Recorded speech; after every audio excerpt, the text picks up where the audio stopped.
Yun na nga, huling-huli natin sa akto sa ating camera, si Kuya Victor, sumisimple.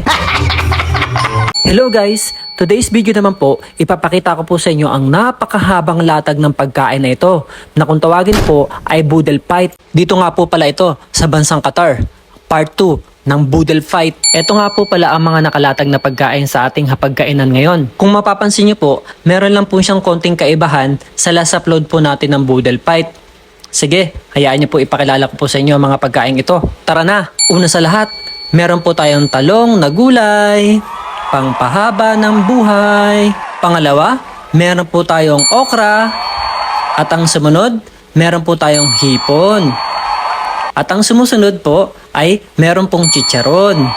Merong ding bagoong, merong isda, at syempre, meron ding rice. Hindi mawawala ang panulak na tubig. Itulak kaya kita dyan. What? Ay, sorry. Meron din tayong juice. Alam ko, takam na kayo at maging ako. Tara na, kain na. Yun na nga, huling-huli natin sa akto sa ating camera, si Kuya Victor, sumisimple.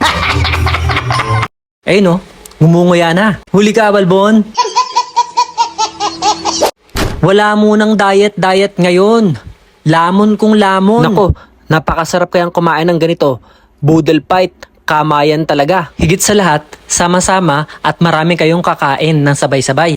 Nako, siguradong mapapalaban na naman tayo ngayon at marami-rami na naman po ang makakain ko.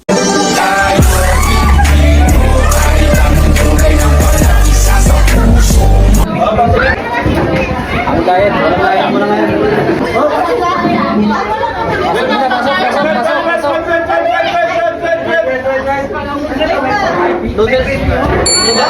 A few inches later. Yun na nga, after Boodle Fight, ganito na po ang kinalabasan, ang hinaing pagkain, para nang nadaanan ng tsunami at ng ipo-ipo. Na-disaster na ang lugar na ito. Sige, hanggang dito na lang po. Kita kids sa susunod na video. God bless us all. Bye-bye!